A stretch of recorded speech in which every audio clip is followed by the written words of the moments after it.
The mighty Mississippi River is the theme of this part of my journey, and I'll be following it from here at its sultry southernmost tip in Louisiana to its source in the snowy wastes of Minnesota on the Canadian border. Happy Mardi Gras, planet Earth! Come on down to the best free party in the world! I'm in the French Quarter of New Orleans, Louisiana, and today is Shrove Tuesday, which they call Mardi Gras, the French for Fat Tuesday, and everyone is celebrating not only the last chance to feast before Lent, but also the beginnings of the rebirth of this unique city after the catastrophe that was Hurricane Katrina. You might notice I'm wearing a sling. That's because I've broken my arm and 10 bolts are holding the bones together. I shan't be felling any trees, but I'm hoping it will be healing as we go. Welcome aboard Pan Am Flight 69. If there's a word that makes me shiver with revulsion, it's the word fun. And here, human beings are having fun with the most capital of F's imaginable. But actually, it is quite infectious, and the spirit is good. One wonders how many of the revelers here are actually taking the religious point of view and will tomorrow forswear meat and celebration. Not many, I suspect. It's a very extraordinary event. It combines so much that one associates with New Orleans, a slight hint of the macabre which obsesses this torrid and steamy place, plus a general feeling that there is no tomorrow. While Mardi Gras is a resolutely Catholic festival, Catholicism, which came first with the Spanish and then the French colonists, is not really the defining faith of New Orleans. At the core of people's spiritual life here is the mysterious religion known as voodoo. Sally Ann Glassman, a Jewish lady from Kennebunkport, Maine, seems a rather unlikely voodoo high priestess. Voodoo is the backbone of the city. It is an absolute part of the culture. It's in the rhythms you hear sinnowing through all of New Orleans music. Voodoo recognizes that there is a whole invisible realm around us. Between God and humanity are myriad intermediary ancestral spirits. They have maybe a different perspective on life. One of the things that you learn as you become a priest in voodoo is how to reach into that invisible realm and pull that potential out.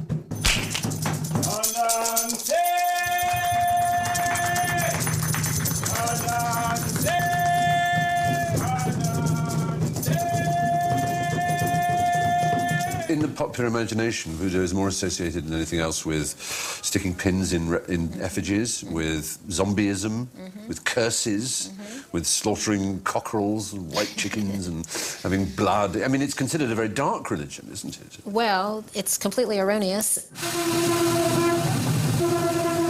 Voodoo is a mix of African traditions that came over with slavery into the New World. It encountered European Catholicism and Native American practices and also Masonry. So voodoo is really a gumbo of all of those different traditions.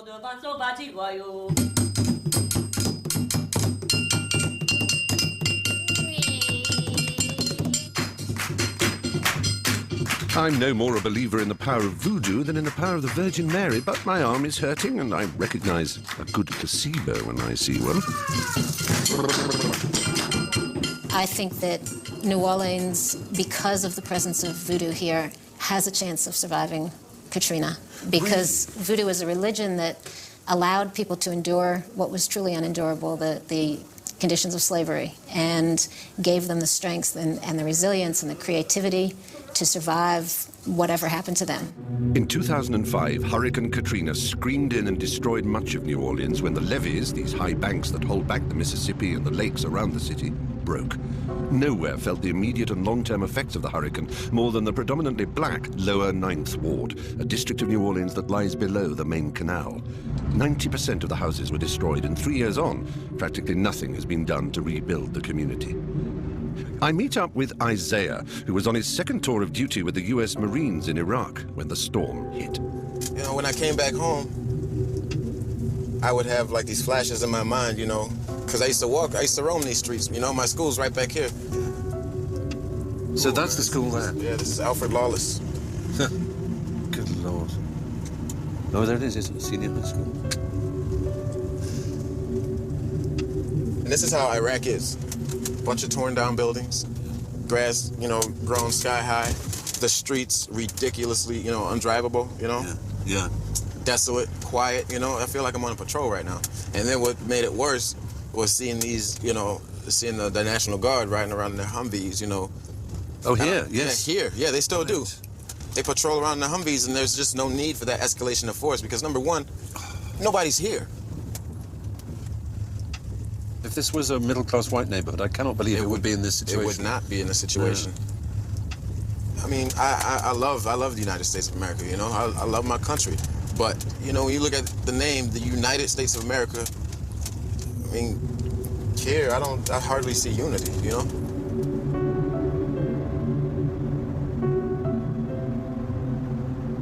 I leave the French Quarter cleansed of its revelries, safe on its high ground, secure in its history, and proud of its un-Americanness, to start my journey northwards, up the Mississippi, the river that runs through the heart of this great country. The sheer scale of the river is overwhelming. It disgorges 500,000 cubic feet per second, and in places is more than a mile wide. Old Man River is also a great defining line. Americans often identify a place by its being east or west of the Mississippi. I'll be traveling more than 1,000 miles along its banks, and then through the Midwestern plains to the Great Lakes and their big cities of Detroit and Chicago, until I approach the river's source in Minnesota. Well, one thing you can say for certain about the state of Louisiana, and that is it's always been pretty hard on its criminals. And the state penitentiary of Louisiana has a name that has struck fear into the heart of hardened lifers everywhere. Angola State Penitentiary, it's called. It's probably the most notorious jail in America. It's a hopeless place, quite literally. Just about 90% of the prisoners have no hope of parole. They will end their lives in Angola. Angola Prison is popularly known as the Farm for good reason. Its 5,000 inmates, the majority in for murder, are spread out on its 18,000 acres to work the land, and they're housed in a series of camps. Warden Burl Kane, who runs the prison, is a legendary figure in the American penal system. We're going to go in the main prison here through all these gates. You're not carrying any knives or guns, are you? No, we're not. No. Okay, I'm going to keep you with me, so Yeah. we're going to be cool here, but we're going to not do all the searching. There's more human suffering on this land than probably anywhere in America. When he came here 13 years ago, Angola was a cesspit of gangs, drugs, and terrible violence. Today, it's become a model of how a prison can work, one he's proud to show off to me. We just passed Death Row back there, too, at that other place. Death Row done that? Yeah. And we have a coffin maker that makes coffins. We almost bury more people than we release. Well, I'm tired and so weary, but I mustn't go alone.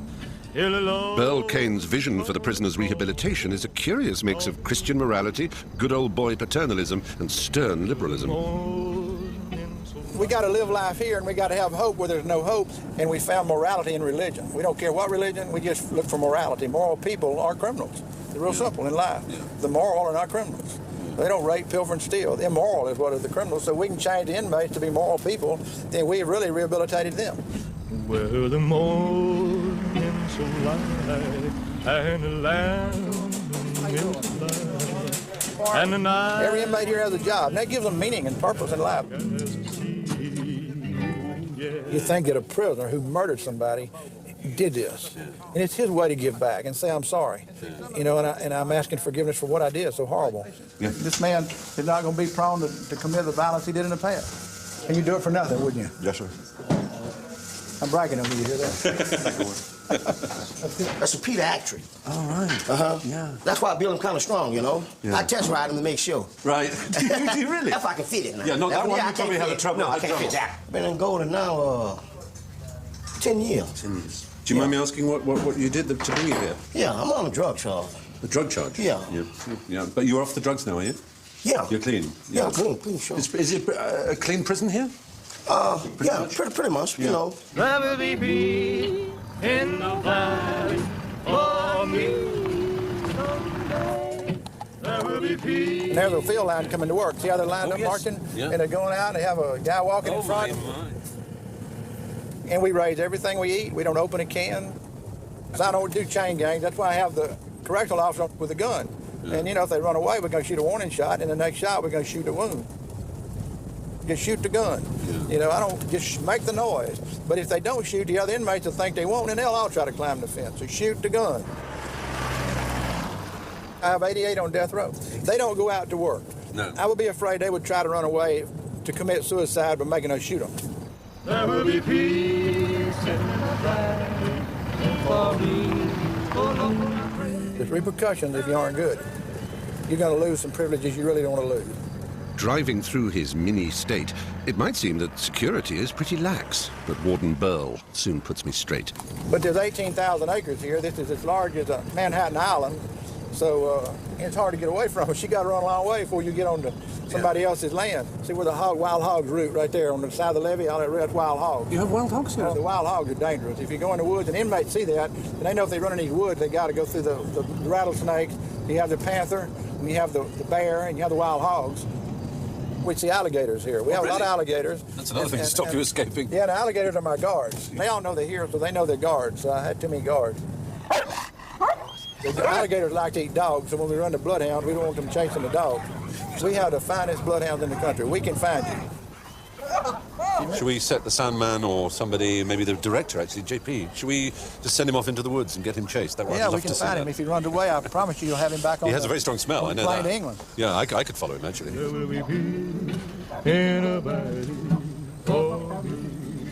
I escape the seductive, if sometimes indecipherable, southern drawl of Warden Burl, who seems to have stepped straight out of a Tennessee Williams play, and leaving Louisiana, drive to the old cotton town of Natchez, the architectural jewel in the state of Mississippi.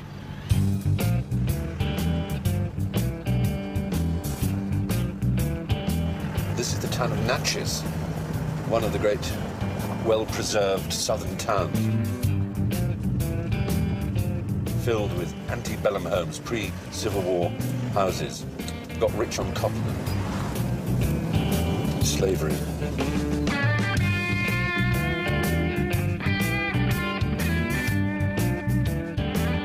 This journey is taking me up the great highway that goes all the way, more or less, alongside the Mississippi, from New Orleans to Chicago, Route 61. More or less in the middle of it, one finds this place, Clarksdale, Mississippi, which styles itself the home of the blues. So many of the great blues musicians were born here and around here. One of those magical and inexplicable places, rather like, I don't know, Salzburg. Why should Mozart and Schubert and Haydn all come from a small town in Austria? Why should perhaps the most influential music form of the 20th century have come from this, frankly, rather desolate, dirt-poor place, Clarksdale, Mississippi? Seems like the middle of nowhere. Maybe all it has left to live on is the former glory of its music.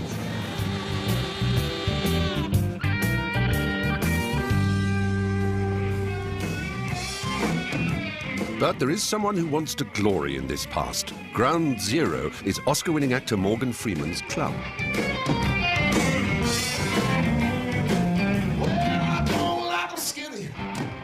I thought when I went to school that a delta... Remember, you're talking to a 70-year-old. I mean... So you're the wisest man in the universe. We all know that. Oh. You played God twice, for heaven's sake. You can't be wiser.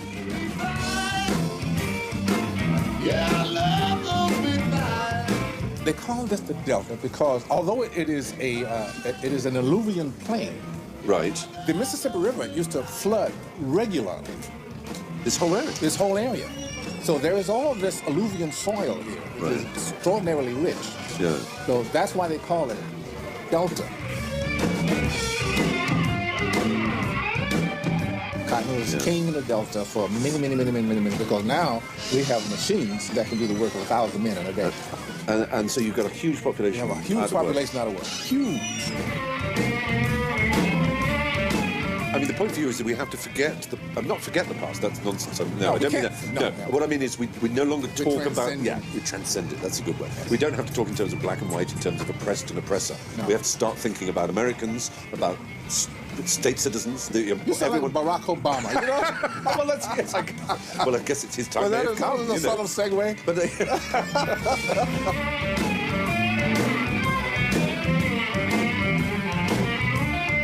something motivated you to come back. To come back. Yeah. Was it a sense of putting something back into a community? No, it wasn't at all. I'm going to be honest about it.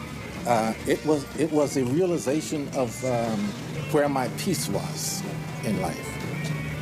Every time I came, there was a sense that I got of peace. Yeah. Quietude. A little envious of Morgan's quietude, I head into the state of Arkansas and a taste of the river as I pursue my ambitious goal of visiting every state.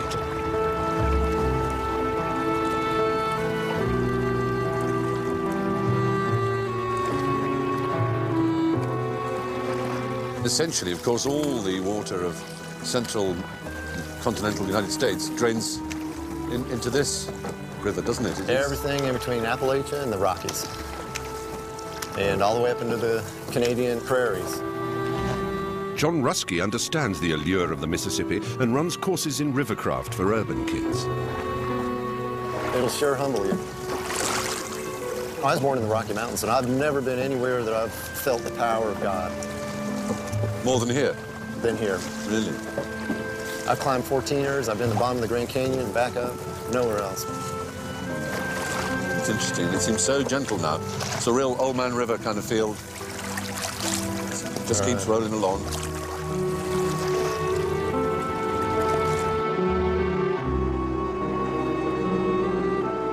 John is very much in the tradition of Mark Twain's great literary creation, Huckleberry Finn, whose adventures travelling the steamboats encapsulate a particularly American sense of restless freedom.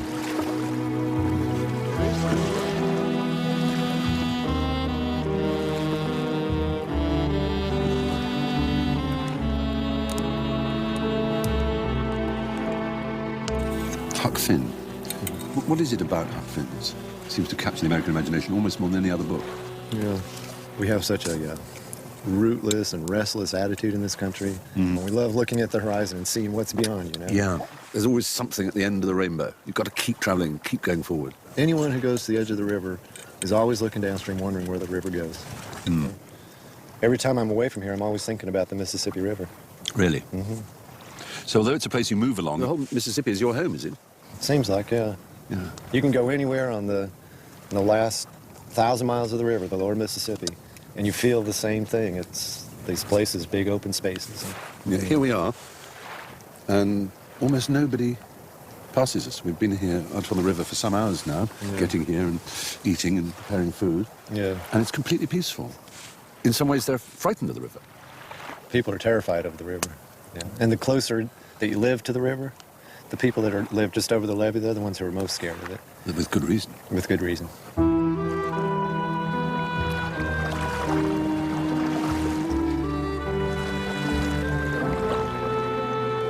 300 miles further upstream, the city of St. Louis, Missouri. It's where the Mississippi River meets the Missouri River, linking over 5,000 miles of river that unite the Rockies, the Great Lakes, and the Appalachian Mountains. Although I've only driven a few hundred miles north, it's suddenly turned very cold. I'm driving to an area that was once the transport hub of the country.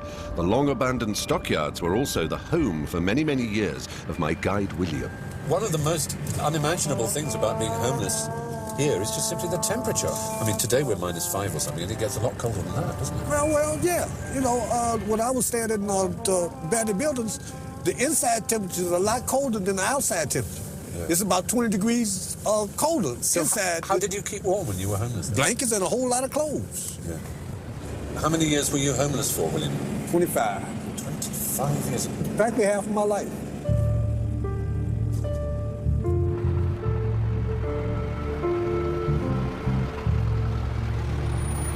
In this building particularly, you had about, well, I guess about 20, 25 people living in it. And you had different agencies that would come through here and bring you food, bring you the oil for the kerosene heaters. Right. You know, you didn't really want for nothing. That's why, you know, you almost didn't want to leave. Yeah. It was just like being in your own apartment, just you didn't have no heat.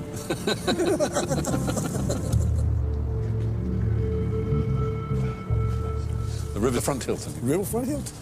That's what we called it. Because there was so many people living here, it was just like a hotel. Yeah.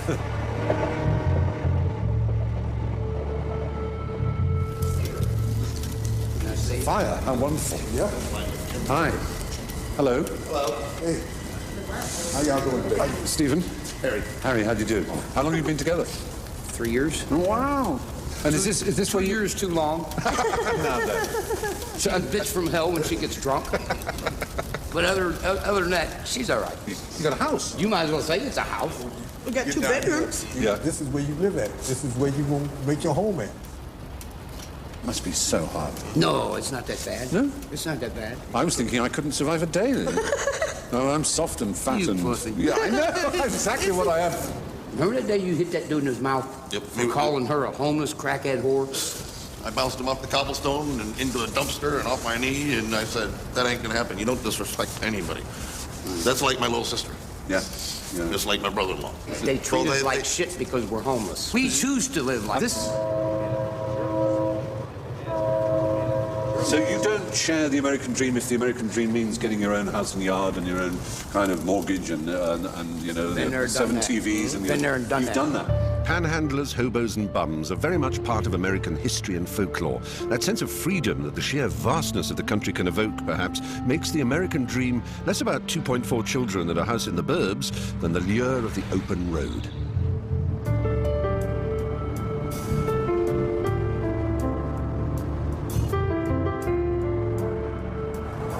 We're in Iowa, great Midwestern state that's the birthplace of John Wayne and James Tiberius Kirk, captain of the United States ship Enterprise. But I've come here to go to a remarkable city which has its own currency and uses as its constitution, apparently, the constitution of the universe in order to guarantee perfect order. Intriguing, isn't it? Certainly pretty orderly so far. Quite a lot of harmony about, I notice. And very little negative energy, which is highly pleasing. Because I hate negative energy. Oh, it sets me in a roar. Can't bear it. I'm very positive at the moment. I've got this healing, holistic, natural energy. It's the only word I can use. This place is turning me into a babbling merchant of drivel.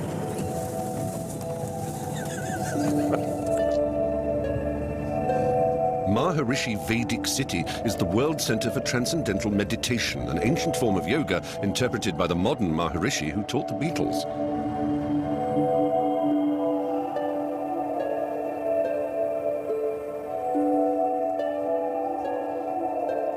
By activating alpha brainwaves, inner harmony is promoted.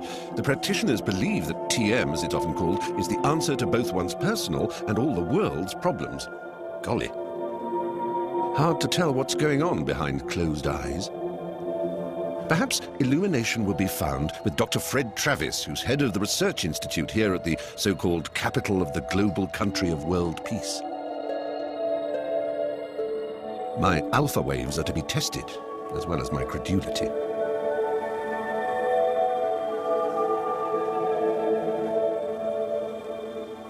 There's your brainwaves right there. Oh, hey! What happened then? Oh, my Lord. Oh, dear me. It's something very... I just have to calm down. Oh, This is body movement, yeah. I think you steak. It just turns into a horrible, horrible mess, isn't it? I do apologise. All right.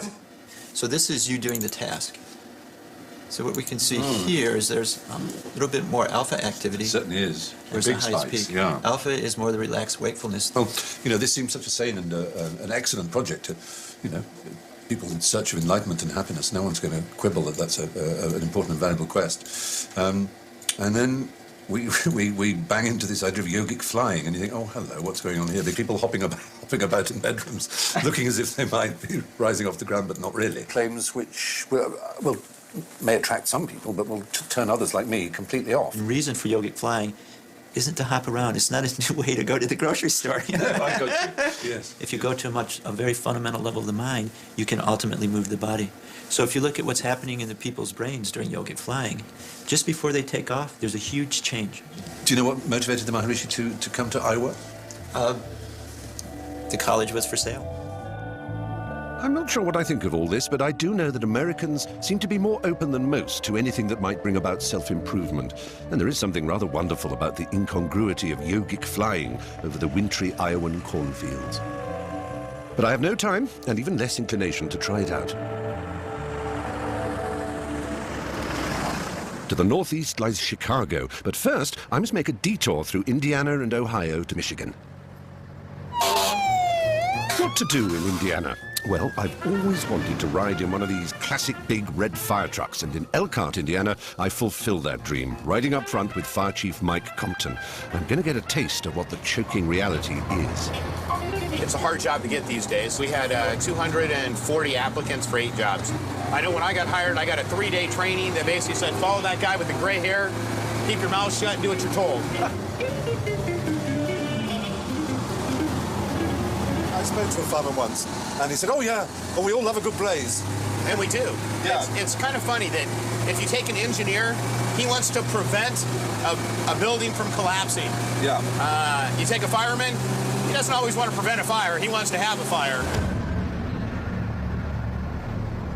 And that's why you need to weed out the psychologically weird ones who are just a bit too fond of the fire.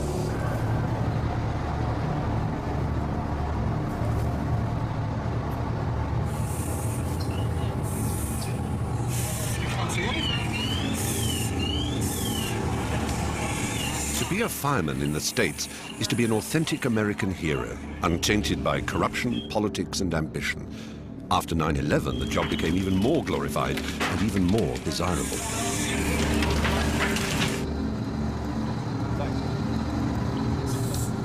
Oh my, that's awful. That's just hell. I think there's nothing to describe it. You can't see, you can't orient yourself in any direction. I do not understand how anybody would voluntarily go into a building like that. It's just, now that I've experienced it, I never want to go anywhere near anything like it again. Oh, that stench.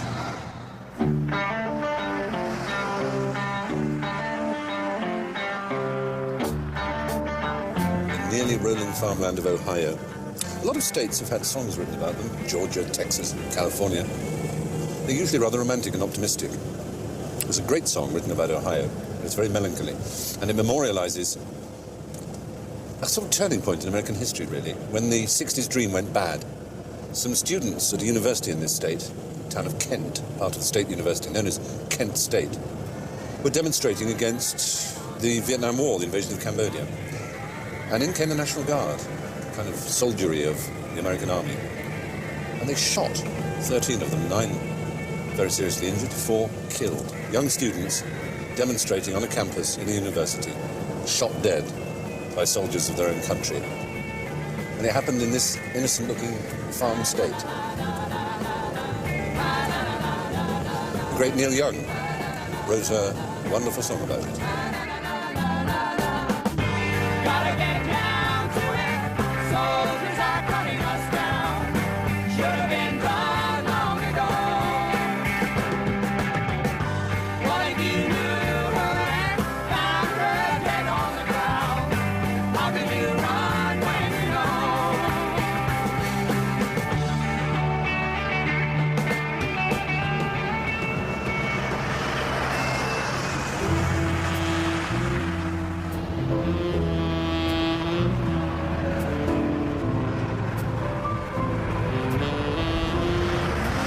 We've seen over half the states of America so far.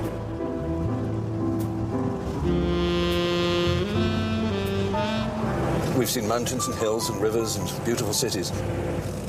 We're here in Detroit, Michigan, Motown, where evidence is all around us of the industry that changed the world. Water from the Great Lakes, iron ore from the plains, coal from the Appalachians, and workers from the south and east made Detroit the industrial furnace of America.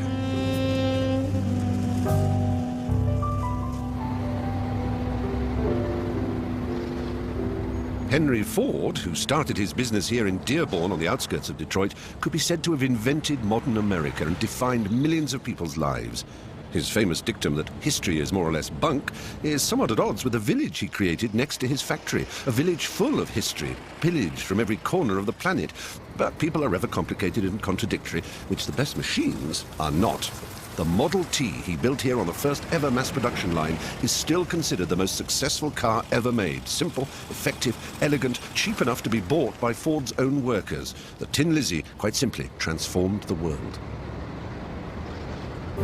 But Ford was not alone in the car business here, and Detroit is home to the largest car company of all and Ford's bitterest rival. General Motors, makers of the Chevrolet, Pontiac, Buick, and Cadillac brands. In the stylish tech center built by that modernist master Eero Saarinen, I meet up with John Manoogian, designer of the latest incarnation of the Cadillac. When I first saw the 1963 Corvette Stingray, I rode my bicycle into town that day to the Chevrolet dealer, and they had a silver Stingray sitting right in the showroom. I said, that's it. I have to be where they designed that car. You really wanted this job, didn't you? I could taste it. My father worked for 50 years at the Ford Motor Company. When it came time for me to quit my job at Ford and come to General Motors, he was absolutely flabbergasted. He said, why would you ever want to do that? So it's a bit like someone from a very strict Catholic family bringing home a Protestant girl. Actually, in some ways, it was probably worse than that. Now you've designed yes. a Cadillac. I mean, did you ever dream that My life is complete. If you were to gaze into your crystal ball, what would you see motoring being like in another 20 years, say? I would expect to see smaller cars, probably different power plants. In this country, being the way it is, laid out as big as it is, there's going to be a large segment of the population that says, I have to have a car. America needs cars. For the foreseeable future, there's no alternative. Hell, I'm using one because it's the only way to see the country, save for those few moments when I can get a bird's eye view. And what a view. Chicago, Illinois, the windy city, second city to New York, a hard-working, wealthy metropolis built on the shores of Lake Michigan, and a magnificent hymn to modernism.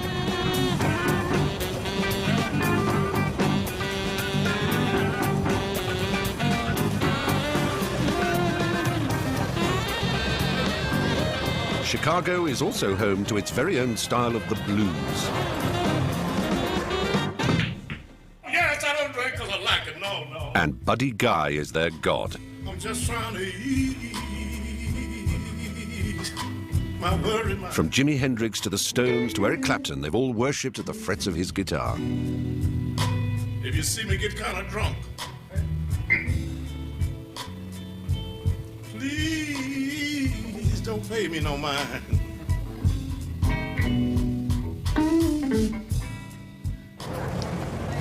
But the blues are a dying art form.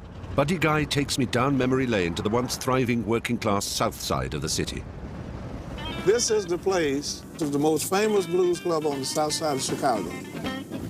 This vacant lot here, another one called Jimmy Mitchell's Jukebox Lounge. This is where they stole my first guitar from right here. Really? Yeah. And it's now just wasteland? Just wasteland. With ice on it?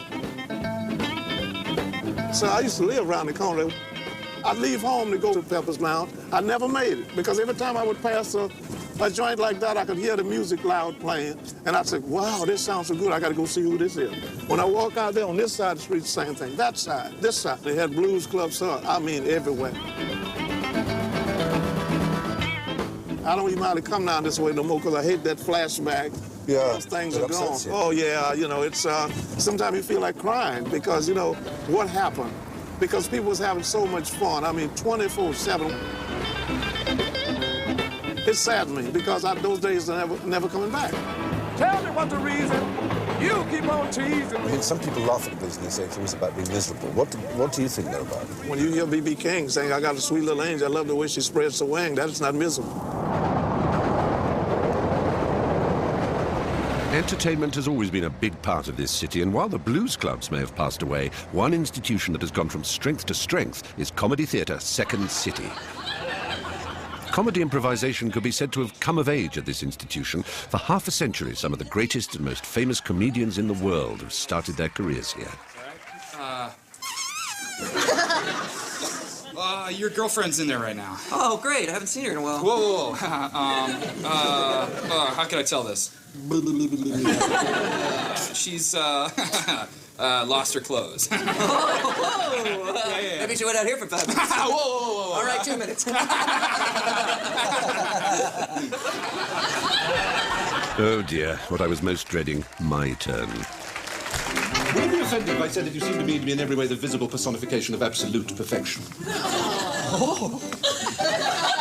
That makes my boy and girl parts go a little sweater. You are radiantly lovely, you do know that. What is the sexiest word that comes to your brain right now when you look into my eyes? Strabismus. The Wiener Circle is an institution among Chicago's acting fraternity, and having recovered from the trauma of last night, I'm to be initiated. Yeah, I'll have a big wiener. Yes. Two big wieners. No, definitely no hot peppers. I'm completely homosexual when it comes to hot peppers. And the authentic Chicago experience. Improvise your way out of that. Ah. Oh. Yes. Surprisingly delicious. Mm-hmm. Now listen, Second City. It was the end of the rainbow for you if you had comedy ambition. The first time I saw a show, I was just like, I want to be on the stage so bad. Really? Yeah. You get hired and you go inside and they show you there's a tape closet with the tapes of all the shows that they've ever done and the scripts from all those shows. And they open it up and you look at the cast list and it's like, you know, you're looking to be Bill Murray, Dan Aykroyd, Gilda Radner in one show, you know? Dan Castellaneta used to work here, you know, the Homer Simpson. Homer Simpson, yeah. The legendary Homer Simpson. If, from the vantage point of my elderly position of a 50-year-old, I can offer any advice, it is that it is never too late. That the idea that the door closes and, oh gosh, I'm already 30, nothing's happened. Right. It's complete nonsense. Actually, it's almost the reverse is true. That Yeah. A lot of the stars, anyway, George Clooney, that guy Hugh, the one in House, whatever his name is. Yeah, it's terrible, right? Had to wait till he was late 40s before. Why do you think it grew up here in Chicago? Is there something about this place? The city just happened to be hungry for it. It's called the Windy City because in the 19th century, they said that the politicians in Chicago were full of hot air. Oh, is that? It's windy in that sense. Yeah. The windy person is like blowhards. Windbag, yeah. Yes. Blowhards, as you call them, exactly. And they had that reputation because they also had the reputation of being the second city. They were second to New York all the time. And it's always kind of had that chip on its shoulder, but since it's such a working class town, it doesn't mind having that chip. It's always working. Yeah. It never rests. There's yet another sector of the entertainment industry in Chicago, but in a different, how shall I put it, mold.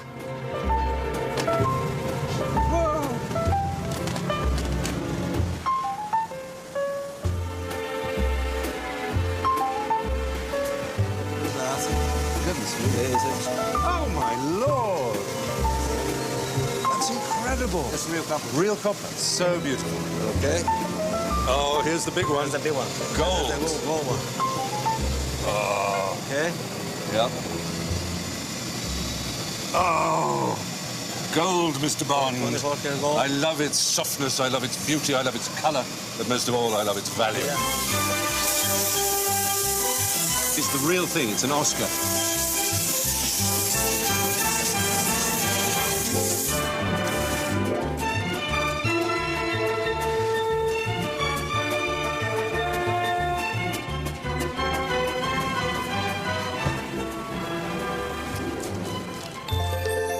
Well, I never did get my Oscar, but I got this instead, one of the greatest sights on the planet. The Sears Tower, for a long time, could proudly call itself the tallest building in the world, but the economic shifts of the last decades have moved that dubious accolade to the Far East. But who's counting when you have this?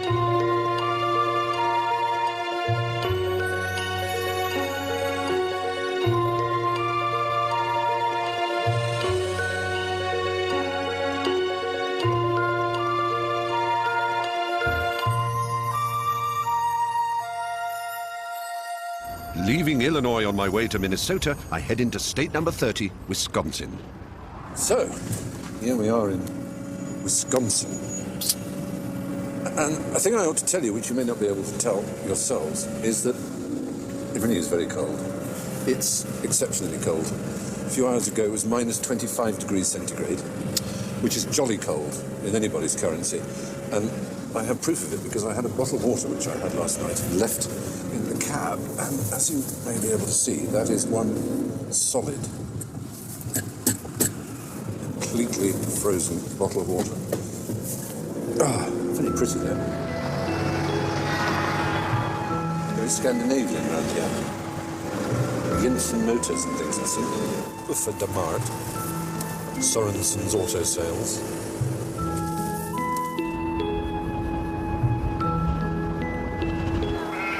For most Americans, Wisconsin means cheese. Most of it disgustingly bland and fit only for melting over burgers. But Brenda Jensen is a rarity. She makes organic ewe's milk cheese. She has 150 sheep herself, but she still needs more milk as her successful business expands.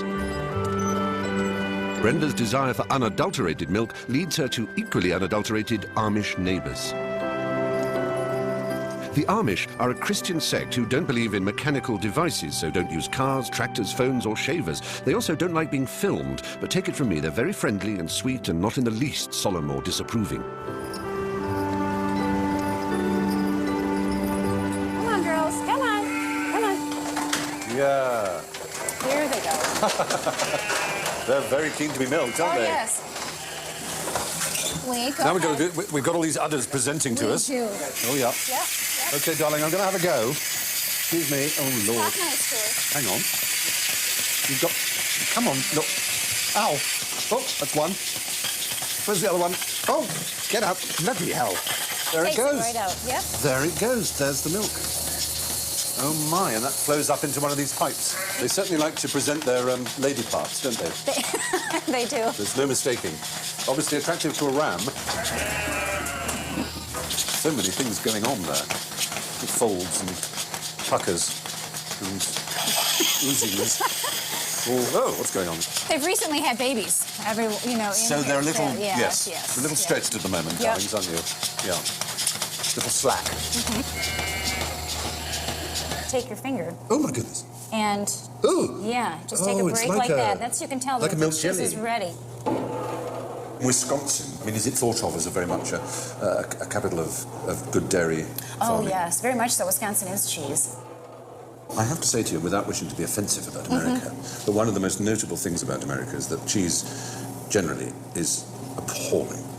I mean, it's shocking. You go to even quite a good restaurant. Oh, sure.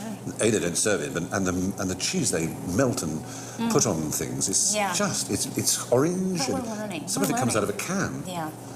And spray-on cheese. It exists, doesn't it? Yeah, it does. So it's like a new movement in America. It is. It really is. It's more artisanal, farmstead, natural. That's a good word, yeah. It is, and very handcrafted. By Midwestern standards, my next destination, the Twin City conurbation of Minneapolis-St. Paul, is bang next door, being only a couple of hours' drive away. The Mississippi, there she is again, look. Almost frozen solid. We've hardly left her for 2,500 miles since we met at the mouth in Louisiana.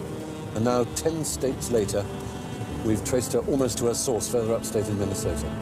It's even colder up here in Minnesota than it was in Wisconsin, so there's barely a soul on the streets. In fact, almost no one ever braves the air in wintertime, and to get from building to building, they have covered catwalks between the buildings called skyways. It's those practical Scandinavians again. But hark, that's not Swedish, I hear. It's Hmong. And how odd to be among the Hmong, so far from their ancestral homelands, which were in the opium-growing hills of Laos and Vietnam. These are the latest and probably most incongruous in a long line of immigrants to Minnesota. The Hmong fought alongside the Americans during the Vietnam War, and after that war was lost, most of the Hmong refugees who fled to the US were resettled here in Minneapolis. Today, they number some 40,000 and are the largest Hmong community outside Southeast Asia, with their own state senator, Mrs. Mi Mua. If you came from a village life where people are out and about and teeming and people are walking the roads and the streets and you're always bumping into people, to come into this environment in the middle of January where you don't see human beings for months and months and months, and the only people you see are your family, but you look outside and you don't see anybody. It's like a ghost town. Soon after the Hmong were moved here, there was an unusually high number of deaths among their menfolk. Senator Mi explains. Many Hmong men who would go to sleep and just die in their sleep. They just switched themselves off almost. They stopped wanting to live, and so they didn't live. It's a kind of suicide. The light just went out. And, you know, the irony is that I have talked to men who have come back. They would dream that they have wings and that they're flying, you know, across the oceans. And they would see the fields and the mountains of Laos. You know, to go back to the land of the ancestor. So these people who woke up because their wives heard them kind of struggling. Otherwise, he was already in Laos. You know, we started to have Hmong grocery stores. We had Hmong loan officers and bankers at the local banks. You know, we had enough people who were versatile in English to be at law offices and at hospitals. That has really helped to minimize the sense of helplessness. We could have a sense of community. Leaving the now happier Hmong to their adopted homeland, I join up with Tim Lesmeister for a spot of more traditional Minnesotan activity.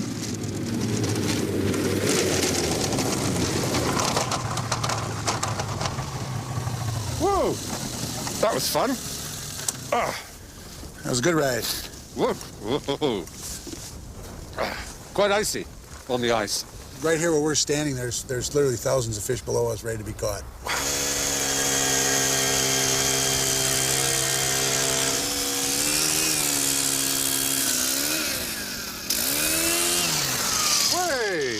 How thick is that sheet of ice, do you think? It's 24, 26 inches right in there. Over 2 foot. I usually bring nothing but bad luck to these kinds of enterprise, but let's see if we can catch something. Just to get this straight, you're putting a television camera down. I'm putting a camera down here, yes. And we'll set it up so that we can actually watch our lure. And we'll be able to watch the fish actually swim up.